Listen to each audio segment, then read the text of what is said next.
ये विनोद है कौन, मतलब 3 दिन से सुनते में आ रहा है इंटरनेट पे, मतलब यूट्यूब पे जिधर देखो बस विनोद ही विनोद है। मतलब ये विनोद है क्या, तेरा नाम क्या है, विनोद है, ये क्या है, विनोद है, तुम कहां जा रहे हो, विनोद जा रहे हो, मतलब क्या ही तो विनोद हो गया। मतलब मैं तो आज जो वीडियो बनाने वाला हूं वो इस विनोद पे बनाने वाला हूं। मतलब ये OnePlus Nord थोड़ी ना, कंपनी ने तो इसका नाम गलती से मतलब गांजा फूक के जो इसका नाम रखा हुआ था, इसका नाम तो विनोद होना चाहिए था, मेरा नाम भी विनोद होना चाहिए था। ये सब कुछ सामान जो रखे हुए हैं यहाँ पे सबका नाम विनोद ही होना चाहिए था, मैं जहां जाता हूं उसका नाम भी विनोद होना चाहिए। मतलब क्या ही जो विनोद चल रहा है, आज मैं आपको बताने वाला हूं इस विनोद के बारे में। मतलब क्या इसके रिव्यू होंगे, इस विनोद को आप परचेस कर सकते हो कि नहीं, क्या इसकी प्राइस जस्टिफाइड है कि नहीं, और ये परफॉर्मेंस विनोद जो है ये परफॉर्मेंस में कैसा है, अच्छा से चल पाता है कि नहीं, या फिर कुछ गड़बड़ी है इस विनोद के अंदर। तो मतलब क्या ही तो मैं बोल रहा हूं, क्या ही मतलब चल रहा है इंटरनेट पे, मतलब कुछ भी चीजें वायरल हो जाती है। तो खैर जो भी है, आज की वीडियो में मैं आपसे बात करने वाला हूं इस OnePlus Nord के बारे में, जहां पे मैं आपको पूरा ही डिटेल स्पेक्स डिस्कस करूंगा, जहां पे एक एक चीज मैंने इसमें टेस्ट किया है, गेमिंग टेस्ट किया है, डिस्प्ले सब कुछ चेक किया है, और बाकी परफॉर्मेंस में सब कुछ एकदम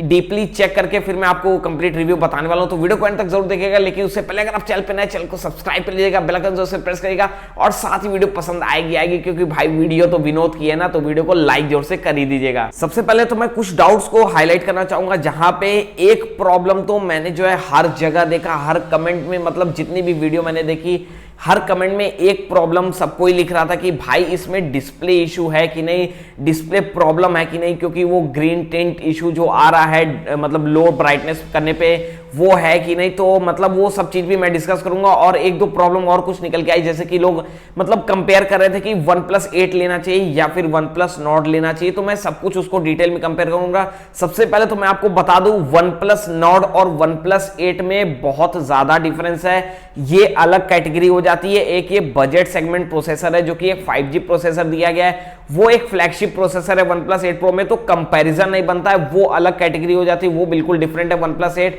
और OnePlus Nord बिल्कुल डिफरेंट है परफॉर्मेंस के मामले में। मतलब OnePlus 8 का कंपैरिजन नहीं है OnePlus Nord से, क्योंकि प्राइस में भी डिफरेंस है और परफॉर्मेंस में भी बहुत ज्यादा डिफरेंस देखने को मिल जाता है, वो फ्लैगशिप प्रोसेसर के साथ में आता है। तो सबसे पहले तो मैं डिजाइन बिल्ड क्वालिटी की मैं बात करूं तो डिजाइन और बिल्ड क्वालिटी आप देख सकते हैं बहुत ही कमाल की, क्लासी, मतलब पंची डिजाइन जो होती है, मतलब आंखों को जो आई कैची डिजाइन होती है वो बहुत ही अच्छी है, आंखों को लुभा जाती है, उस तरह की डिजाइन लगी। कलर बहुत ही मजेदार लगा, जो ओनिक्स ब्लैक कलर है वो भी बहुत ही क्लासी कलर लगता है, और ये ब्लू कलर जो यूनिक कलर है अभी लेटेस्ट लॉन्च हुआ है तो वो मेरे पास अभी आ चुका है। तो मतलब फोन का लुक और बिल्ड क्वालिटी की मैं बात करूं तो साइड की मैं बात करूं तो इस साइड में प्लास्टिक देखने को मिल जाता है, आपको ऐसा फील होगा कि एल्यूमिनियम फिनिश दिया गया, आप क्लियरली देख सकते हैं एल्यूमिनियम फिनिश लगेगा, बट ये कंप्लीटली प्लास्टिक दिया गया है, तो कहीं ना कहीं आपको कुछ ना कुछ स्क्रैच आने के भी डाउट हो सकते हैं। मतलब अगर आप जो है बिना कवर के यूज करते हैं तो स्क्रैच आने के भी हमें जो है चांसेस देखने को मिल सकते हैं।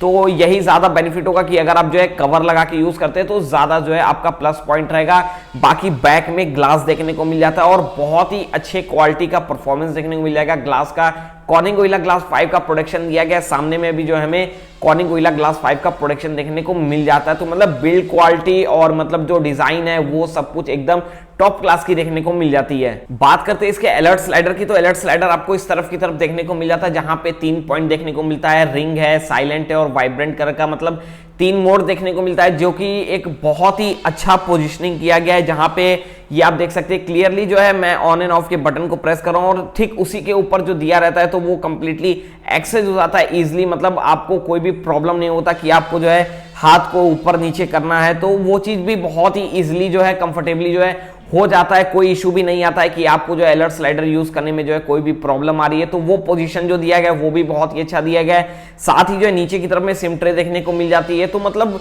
जो आउटर का जो स्पेक्स दिया गया है, जो फिजिकल स्पेक्स देखने को मिल जाते हैं वो भी जो है परफेक्ट देखने को मिल जाते हैं। और साथ ही जो सिम ट्रे देखने को मिल जाती है वो आप क्लियरली देख सकते हैं, सिम ट्रे दी गई है आपका सिर्फ डुअल स्लॉट देखने को मिलता है, जो कि अपर और नीचे की तरफ है, जहां पे हमें एक रबर टाइप का कोटिंग भी देखने को मिल जाता है एंड में, जो कि ये मतलब आप मान सकते हैं कि जो है हल्का सा वाटर वगैरह कहीं पे भी स्पिल होगा तो वो चीज प्रोटेक्ट कर सकता है। मैं ये चीज की गारंटी नहीं दे रहा हूं, या फिर ये मत कहना लिख कमेंट में कि आपने बोला था ऐसा, बट ऐसा हो सकता है कि वो रबर कोटिंग जो दिया गया उससे आपका फोन जो थोड़ा सा प्रोटेक्ट हो सकता है, कोई वाटर स्पिल होने की वजह से, तो वो चीज बेनिफिट हो सकती है बट कोई गारंटी नहीं है। बाकी जो है मतलब कंप्लीटली डिजाइन लुक के मामले में एकदम फर्स्ट क्लास अमेजिंग देखने को मिल जाता है। कनेक्टिविटी और नेटवर्क इशू की मैं बात करूं तो कनेक्टिविटी और नेटवर्क इशू एकदम फर्स्ट क्लास का, एकदम मजेदार कमाल का देखने को मिल जाता है, जहां पे मतलब कोई भी बात करने में कोई इशू नहीं आता है, ना तो कोई जो है मतलब वाईफाई वगैरह कनेक्शन में कोई इशू आता है, मतलब कंप्लीटली बिंदास एकदम चलता है, एकदम स्मूथ परफॉर्मेंस देखने को मिल जाती है कनेक्शन और नेटवर्क के इशू को लेकर। तो मतलब एकदम बिंदास आप बेहिचक जो इसको परचेस कर सकते हो, कमाल का परफॉर्मेंस प्रोवाइड करता है। बात करते हैं इसके डिस्प्ले की तरफ, डिस्प्ले बहुत ही मजेदार है। 6.44 इंच का जो कि एमोलेड डिस्प्ले दिया गया है, वो सच में बहुत ही कमाल का डिस्प्ले दिया गया है। और जो मतलब इसका पंची डिस्प्ले होता है, जो ब्राइटनेस होता है, जो कलर कंट्रास्ट होता है, वो सच में बहुत ही मजेदार है, आई कैची है, एकदम पंची टाइप का डिस्प्ले देखने को मिल जाता है। और व्यूइंग एक्सपीरियंस जो होता है वो बहुत ही कमाल का देखने को मिलता है, क्योंकि जो पंच होल कैमरा देखने को मिल जाता है वो लेफ्ट साइड देखने को मिल जाता है, तो आपका गेमिंग का जो एक्सपीरियंस होता है वो भी बहुत ही कमाल का होता है। ऊपर की तरफ में आपको कोई भी हिंड्रेंस देखने को नहीं मिलता, बेजल्स बहुत ही कम एकदम देखने को मिलते हैं 6.44 इंच की वजह से। तो मतलब डिस्प्ले के साइज बड़े हैं, बेजल्स एकदम मिनिमम देखने को मिल जाते हैं, और साथ ही HDR10+ का सपोर्ट है। और सबसे खास बात इसके डिस्प्ले की ये कि इसके अंदर 90 हर्ट्ज का अल्ट्रा स्मूथ रिफ्रेश रेट देखने को मिल जाता है। तो मतलब जो परफॉर्मेंस होगी इसकी तो वो बहुत ही कमाल की होती है, मतलब आप इंस्टेंट जो है कुछ भी स्मूथली एकदम आप मूव कर सकते हैं इजीली, आपको कोई इशू नहीं होता है। और साथ में क्विक एक्सेस भी जो होता है वो बहुत ही इजीली और बिना किसी लैग के होता है। तो मतलब परफॉर्मेंस में जो डिस्प्ले का परफॉर्मेंस है वो बहुत ही कमाल का है, और कंट्रास्ट पंची कलर है, मतलब डिजाइन व्यू और जो व्यूइंग एक्सपीरियंस होता है वो सच में बहुत ही कमाल का देखने को मिल जाता है इसके डिस्प्ले के साथ में। अब जब डिस्प्ले की बात आई गई है तो डिस्प्ले का जो इश्यू फेस हो रहा था, बहुत सारे लोगों का पॉइंट निकल के आ रहा था कि यार इसमें से ब्लू टिंट इशू है। तो मैं आपको बता दूं, मैंने एक दो जगह कहीं पे स्टडी किया है, वहां से पता चला कि जो 2019 से कुछ डिस्प्लेज ऐसी जो एमुलेट डिस्प्ले बनती आ रही हैं, उन सभी डिस्प्लेज में ये प्रॉब्लम देखने को मिल रहा है। बट वो प्रॉब्लम सिर्फ वो डिस्प्ले की है जो कि एमुलेट डिस्प्ले मैन्युफैक्चर हो रहा है, वो किसी कंपनी की प्रॉब्लम नहीं है जो मतलब फोन में यूज करें, वो सभी कंपनियों में आ रहा है। जो लोग वो डिस्प्ले जो वो एमुलेट डिस्प्ले लगा रहे हैं उनमें है, जब आप जो है ब्राइटनेस एकदम लो करते हैं तो कहीं ऊपर टॉप की तरफ में जो है आपको जो है ग्रीन कलर का टिंट इशू देखने को मिलता है। लेकिन वो चीज जो है इग्नोर की जा सकती है, क्योंकि वो होता है कि मतलब एकदम वास्ट जो है, जो इन डेप्थ जाके घुस के उसके अंदर एक्सपीरियंस करता है, मतलब एकदम नॉर्मल यूजर ऐसा नहीं होता है कि उसमें घुस जाए पूरा ही एकदम टेस्ट करना चालू कर दे, तो वैसा नहीं होता है। वो चीज जो है इग्नोर की जा सकती है मेरे ओपिनियन के हिसाब से, क्योंकि वो चीज नॉर्मली मेरे को फेस होने को नहीं दिखी। अगर मैं उसको बैठ के पर्सनली बैठ के टेस्ट करना शुरू करूं तब जाके मेरे को वो चीज देखने को मिलेगी, नहीं तो नॉर्मल यूसेज में आपको 1 रुपए की भी कोई भी प्रॉब्लम नहीं आने वाली, चाहे वो आपका ब्राइटनेस लो हो, चाहे डार्क हो, चाहे वो एकदम सनलाइट वाले में हो, आपको कोई भी इशू नहीं आएगा। ब्राइटनेस फर्स्ट क्लास एकदम मजेदार ब्राइटनेस देखने को मिल जाती है, आप क्लियरली देख सकते हैं। मैं एकदम अभी मिनिमम ब्राइटनेस में यूज कर रहा हूं और आप देख सकते हैं बहुत ही डार्क ब्राइटनेस कर दिया मैं, तो मतलब बिल्कुल व्हाइट हो जाता है डिस्प्ले। तो मतलब ब्राइटनेस बहुत ही अच्छी है, सनलाइट वगैरह में आपको बहुत ही कंफर्टेबल होगा यूज करने में, बाकी कोई भी दिक्कत नहीं आने वाली इसके डिस्प्ले को लेकर। जितने भी ऐसे रूमर्स आ रहे हैं कि इसका डिस्प्ले बेकार है, ये है वो है, ब्लू टिंट इशू है, तो वैसा कोई भी मतलब कोई बड़ा डिफरेंस नहीं है, एक मिनिमम सा है, वो सभी बहुत सारे डिस्प्लेज में देखने को मिल रहा है। बट ये है कि OnePlus का जो है जो यूजर्स होते हैं वो थोड़े से हाई लेवल मतलब जो एक्सपीरियंस करते हैं ज्यादा, उनका इस वजह से जो है हाईलाइट हो जाता है ये प्रॉब्लम OnePlus की तरफ से, नहीं तो ऐसा इशू बहुत से फोन में देखने को मिल जा रहा है। तो यही था इसके डिस्प्ले के बारे में। बाकी बात करते हैं अब इसके कैमरे के सेटअप को लेकर, जहां पे ये क्वाड कैमरे का सेटअप दिया गया है,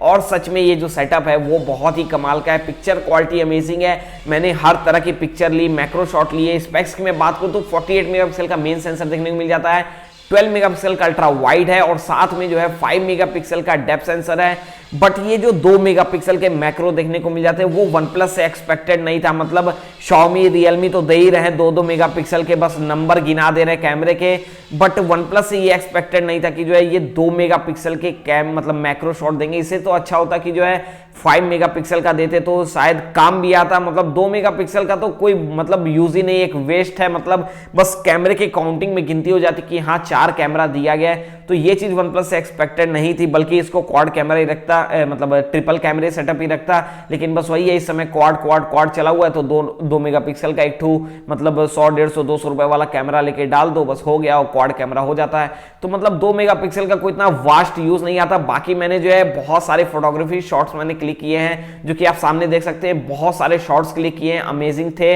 और मैक्रो शॉट भी ओके थे, मतलब वही कहते हैं ना, यूजलेस होता है, लेकिन बस वही अब एक्सपीरियंस करना था, तो वो चीज मैंने क्लिक करके देखा तो वो ठीक था। और बाकी सारे शॉट्स भी मजेदार लगे, लो लाइट में भी अच्छा परफॉर्म कर जाता है, और साथ ही इसका टेक्सचर है वो बहुत ही अच्छा देखने को मिल जाता है, और साथ ही इमेज प्रोसेसिंग सब कुछ बेस्ड होता है, इसका जो सॉफ्टवेयर अपडेट होता है, इसका जो इमेज प्रोसेसिंग होता है, उस सब कुछ पे डिपेंड करता है कि आपको क्या इमेज मिल रही है। और इस समय जो अपडेट आ चुका है, मैं आपको बोलना चाहूंगा कि जो है प्लीज जो भी रिसेंट अपडेट आया रहेगा उसको अपडेट कर लीजिएगा, उससे जो है आपकी पिक्चर क्वालिटी और भी अच्छे इनहैंस हो जाएगी और अच्छा परफॉर्मेंस देखने को मिलेगा। इमेज प्रोसेसिंग और भी बेटर कर दी गई है, क्योंकि जब फोन लॉन्च होता है उसके बाद कुछ ना कुछ इश्यूज पता चलते हैं, तो कंपनी अपडेट प्रोवाइड करती है, तो वो अपडेट से आपको सच में बहुत ही अच्छा डिफरेंस देखने को मिलेगा, मतलब अच्छे लेवल का डिफरेंस दिया गया है अपडेट में, तो अपडेट प्लीज आप कर लीजिएगा। अच्छी और मजेदार इमेज पर मतलब जो प्रोसेसिंग होगी वो बहुत ही अच्छी देखने को मिल जाएगी। साथ ही बात करते हैं इसके सेल्फी कैमरे की, तो सेल्फी कैमरा भी अच्छा देखने को मिल जाता है। 32 मेगापिक्सल का मेन सेंसर दिया गया, उसके साथ में 8 मेगापिक्सल का अल्ट्रा वाइड दिया गया है, तो दोनों जो लेंस दिए गए हैं वो सोनी के ही लेंस देखने को मिल जाते हैं, 48 मेगापिक्सल वाले भी और 32 मेगापिक्सल वाले भी। तो मतलब इमेज प्रोसेसिंग अच्छी देखने को मिल जाती है सॉफ्टवेयर अपडेट के साथ में, और बाकी जो है क्वालिटी भी अच्छी देखने को मिल जा रही। मैं ये नहीं कहूंगा एकदम टॉप नॉच क्वालिटी, मतलब एकदम हाई क्वालिटी वाली इमेजेस देखने को मिल जाती है जो कि एकदम क्लियर कट डीएसएलआर लगे, बट हाँ बहुत ही अच्छी इमेज क्वालिटी, इमेज प्रोसेसिंग अच्छी हमें देखने को मिल जाती है इस फोन के अंदर। बात आती है अब इसके परफॉर्मेंस को लेकर, जहां पे परफॉर्मेंस का बात किया जाए तो इसके अंदर डाला गया है क्वालकॉम का स्नैपड्रैगन 765, जो कि एक 5G प्रोसेसर दिया गया, फोन को कंप्लीटली 5G रेडी कर दिया गया है। बट इस समय 5G रेडी फोन तो कोई यूज नहीं आता, और मैंने 5G टेस्ट भी नहीं किया क्योंकि मेरा मन भी नहीं कर रहा था, क्योंकि विनोद वाला कुछ टॉपिक चल रहा था, तो विनोद ही विनोद देख रहा था, तो सोचा 5G अभी टेस्ट नहीं करते हैं, जब इच्छा होगी तब टेस्ट कर लेंगे। बाकी जब 5G इंडिया में आई जाएगा तो पता ही चल जाएगा। तो 5G तो अभी आना नहीं, वैसे 2021 के एंड तक उम्मीद है कि आ जाए, वो भी जियो का, क्योंकि इन्वेस्टमेंट लंबी है, और भैया अंबानी जी तो चौथे नंबर पे पहुंच ही गए हैं, तो वो तो बात ही अलग है, अलग कैटेगरी चला गया। बट इसमें जो है 5G सपोर्ट देखने को मिल जाता है, और नेटवर्क क्वालिटी मतलब कनेक्शन इशू मतलब कुछ भी देखने को नहीं है, मतलब मजेदार एकदम मक्खन चलता है। तो यही है कि जो है परफॉर्मेंस बहुत ही मजेदार है, और कंपनी ने सोचा कि मतलब कंपनी चाहती तो 800 सीरीज के भी प्रोसेसर दे सकती थी, बट एट प्रेजेंट एकदम एक बजट रेंज में जो है पहला ये स्टेप था कंपनी की तरफ से, तो मतलब मजेदार सा फोन लॉन्च करना था, तो एक अच्छा बजट सेगमेंट फोन के हिसाब से जो सबसे बेस्ट प्रोसेसर होता है वो कंपनी ने इसमें प्रोवाइड किया, जिससे कि आपको परफॉर्मेंस में कोई भी इशू देखना नहीं पड़े। और साथ ही जो ऑक्सीजन ओएस होता है उसका तो कोई मुकाबला ही नहीं, मतलब कोई बीट ही नहीं कर सकता ऑक्सीजन ओएस को। एप्पल की बात अलग है, बट जो ऑक्सीजन ओएस है वो एकदम डिफरेंट कैटेगरी का हो जाता है, परफॉर्मेंस में एकदम स्मूथनेस कमाल की है, और जो कंबाइन किया गया है एंड्रॉयड 10 के साथ में ऑक्सीजन ओएस, और जो ऑप्टिमाइज किया गया इतनी अच्छे तरीके से, तो मतलब इसके परफॉर्मेंस में कोई भी कमी नहीं है। मैंने बहुत ही अच्छे से यूज किया है, मैं पिछले 1-1.5 दिन से यूज कर रहा हूँ, 1.5 दिन से यूज कर रहा हूँ कंप्लीटली, तो मतलब मेरे को कोई भी इशू नहीं फेस हुआ। और साथ ही जो मतलब डिस्प्ले में भी कंप्लीटली मेरे को कोई भी प्रॉब्लम नहीं, जो थीम वॉलपेपर है वो मेरे को बहुत ही कमाल का लगा। मतलब कंप्लीटली मैं ये कहना चाहूंगा बहुत ही अच्छे तरीके से वेल ऑप्टिमाइज किया गया इस फोन को ऑक्सीजन ओएस के साथ में, तो मतलब परफॉर्मेंस को लेकर कोई भी इशू नहीं फेस होने वाला। तो अब मैं बात करता हूं इसके टक्कर के फोन की, तो मतलब आप लोग सोच रहे होंगे कि इस फोन का टक्कर क्या है। मतलब इस समय अगर बात करें तो Xiaomi की तरफ से Xiaomi का Redmi K20 Pro भी है, और Realme की तरफ से बात किया जाए तो Realme की तरफ से भी X वाले सीरीज में कुछ फोन हमें देखने को मिल जा रहे हैं। बट अगर आपको एक इस पर्टिकुलर प्राइस रेंज में मतलब एक मजेदार सा मक्खन और एकदम क्लियर यूआई के साथ में अगर आपको चाहिए, ऑक्सीजन ओएस के साथ में चाहिए, तो मतलब आप इसको जा सकते हो। मैं तो रेकमेंड नहीं करूंगा कि आप किसी Realme UI के लिए जाओ या MIUI के लिए जाओ, मैं रेकमेंड करूंगा आप प्लीज इस ऑक्सीजन ओएस के साथ जाओ, एक्सपीरियंस आपका एकदम नेक्स्ट लेवल का होगा, मजेदार होगा। मैंने इसमें गेमिंग वगैरह सब कुछ टेस्ट किया, आप देख सकते हैं मैंने गेमिंग वगैरह PUBG खेला है, एक्सपीरियंस कमाल का है। HDR में मैंने प्ले किया था PUBG को, और जो है हाई सेटिंग्स पे था, तो मतलब कमाल का परफॉर्मेंस दे रहा था। बाकी इसमें हमें HDR मोड भी देखने को मिल जाएगा, अल्ट्रा HD मोड भी देखने को मिल जाएगा, वो आगे अपडेट में हो सकता है हमें परफॉर्मेंस की वजह से देखने को मिल सकता है। बाकी जो है मतलब परफॉर्मेंस के मामले में कोई इशू नहीं है। अगर आपकी प्रायोरिटी एकदम मतलब सिर्फ आप एक पर्टिकुलर गेमिंग के लिए लेना चाह रहे हो तो पर्टिकुलर सिर्फ गेमिंग के लिए मैं कंप्लीटली रेकमेंड नहीं करूंगा, बट उसके अदर आपका अगर नॉर्मल यूसेज है, कमाल का परफॉर्मेंस यूज करना चाहते हो, एकदम क्लीन यूआई को यूज करना चाहते हो तो आप इस ऑक्सीजन ओएस के साथ बिंदास जा सकते हो। कमाल का फोन है और 664 वाला वेरिएंट तो 25,000 का ही आ जाता है, जो कि आपको सितंबर में अवेलेबल देखने को मिल जाएगा। तो मतलब फोन इस प्राइस रेंज में ये आपका 12GB 256GB वेरिएंट है जो कि आ जाता है 29,999 रुपीज का, जो कि प्राइस मेरे को एकदम ओके लगा क्योंकि 5G रेडी करके दिया है। भले 5G का यूज नहीं है अभी, लेकिन बस वही है ना, जो ट्रेंड चलता है तो बस वो चलता ही रहता है। तो इस समय 5G का ट्रेंड चला हुआ है, भले अभी 4G और 3G ढंग से पकड़ते नहीं कहीं पे भी, लेकिन बस वही है 5G चलता जा रहा है। जियो 5G लॉन्च कर रहे हैं और यहाँ जो है इतने कंप्लेंट्स है जियो को लेकर, तो भैया बस वही है 5G नाम पे बिक रहा है। बाकी फोन बहुत ही मजेदार है। तो यही था एक कंप्लीट रिव्यू इस फोन के बारे में। OnePlus Nord नहीं, सॉरी binod के बारे में मैंने इस कंप्लीटली binod के बारे में रिव्यू दे दिया है कि आप जो है इस binod को परचेस कर सकते हैं कि नहीं। बाकी मेरे ओपिनियन के हिसाब से आप इस binod के साथ जा सकते हो।